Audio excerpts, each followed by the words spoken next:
Lena stared at Kevin, struggling to comprehend his words. Kevin, did you hear me? We're going to have a baby, she said, her voice trembling. Kevin smirked, his tone cold and detached. No, Lena, I heard you perfectly. But let me correct you. You are going to have a baby. Not we. I don't need a child, and frankly, I don't need you either. Lena grabbed his arm, her eyes wide with disbelief. What are you saying? You told me you loved me. You said we'd get married, live happily ever after. Kevin yanked his arm away and laughed. You're so naive. Who would want someone like you? I only said those things because you were playing hard to get, and I don't like being denied what I want. So, goodbye. I'll even throw in some money to help you deal with your little problem. Lena's heart sank as she realized Kevin was serious. He looked at her with a mocking grin. You've got your own head on your shoulders, Lena. Honestly, I don't care what you do next. You're way out of my league now. Marriage? Don't make me laugh. Lena waited until he finished his cruel speech, then turned and walked away. But where could she go? She had been kicked out of her dorm, dropped out of school, and the apartment she lived in was rented by Kevin. Lena had always been responsible, believing life should be lived the right way. That's why she had never been with anyone before Kevin. He had shown her a fairy tale she never dared to dream of. But now that fairy tale had turned into a nightmare. She quickly packed her belongings into a single bag and stepped out into the cold night. She had nowhere to sleep, no friends to turn to. She had distanced herself from them, thinking they were boring and judgmental. Now she regretted not listening to them. Lena sat on a bench and broke down in tears, sobbing uncontrollably. She didn't even notice when someone approached her. Lena, what are you doing? Putting on a show for the whole street? A familiar voice said. Lena looked up, startled. It was Olivia, her former classmate and dorm neighbor. Olivia had always been strict and serious, but they had gotten along well. Come on, enough of this, let's go, Olivia said firmly, picking up Lena's bag and walking ahead without waiting for a response.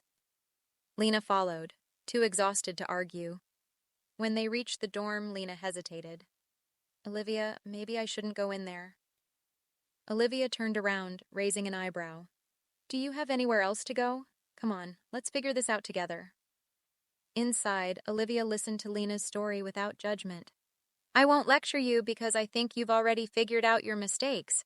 But what are you going to do about the baby? Lena's eyes flashed with determination.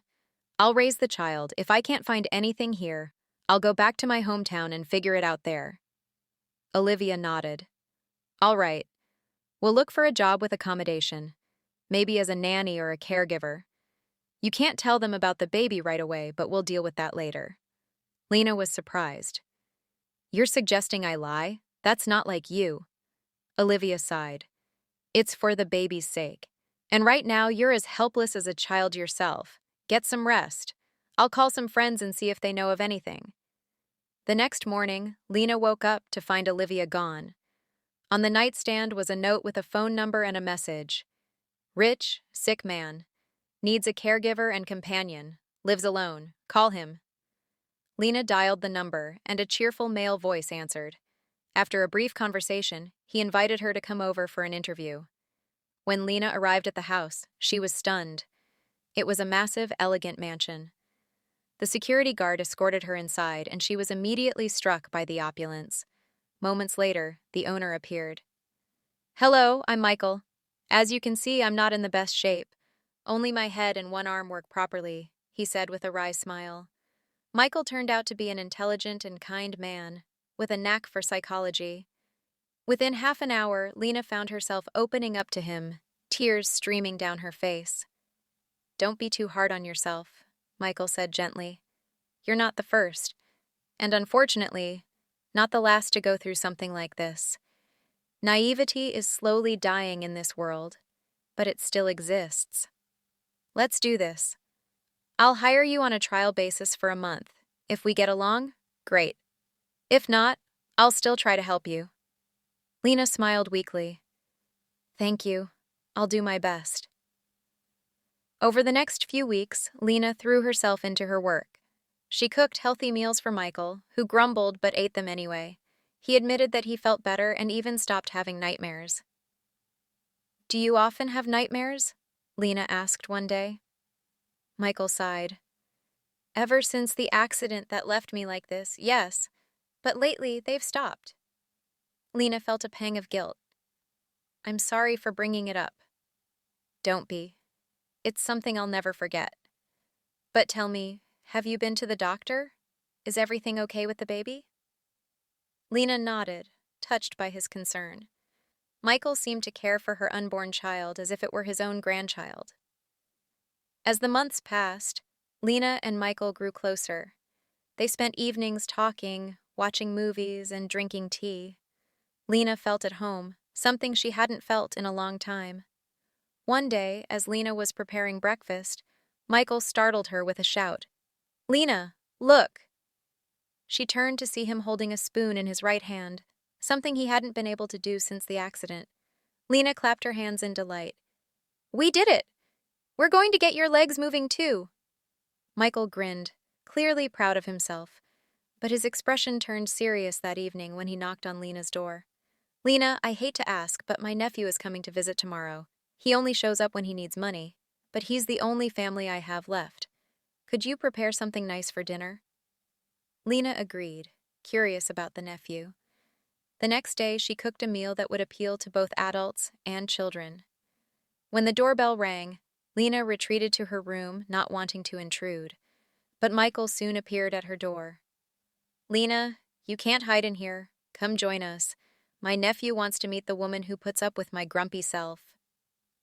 Reluctantly, Lena followed him to the dining room. Her heart stopped when she saw who was sitting at the table. It was Kevin. Kevin jumped up, his face twisted in anger. What are you doing here? Did you track down my uncle to get money? Don't even think about it. Lena shook her head, tears streaming down her face. I didn't know he was your uncle, Kevin. I swear. Kevin sneered. You're such a pain. Uncle Mike, get rid of her. She's like a leech. Lena ran to her room, slamming the door behind her. She began packing her things, her hands shaking.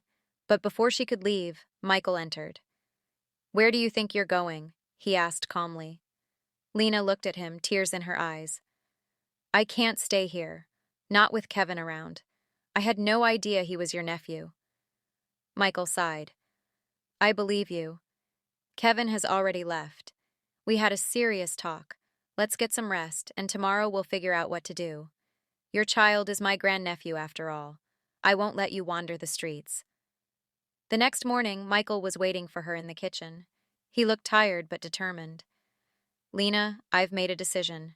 We need to get married. It's the only way I can ensure you and the baby are taken care of. I know I'm 20 years older, but we don't have to live as husband and wife if you don't want to. Lena was stunned but agreed. 5 years later, they were a happy family. Michael had regained much of his mobility, and Lena had given birth to a healthy boy. One day, as Michael played with their son, Lena called out to him, Michael, come quick, I think it's happening again. Michael rushed to her side, his heart racing. Lena looked up at him, her face pale but smiling. You're going to be a dad again. Michael's eyes widened in shock, then he pulled her into a tight embrace. You're the best woman in the world, Lena. You keep making me happier every day. Lena hugged him back, tears of joy in her eyes. No, Michael, you're the best man. Because of you, I finally know what true happiness is. If you enjoyed this story, please support me by clicking the thumbs up button. One click means a lot to me. Thank you.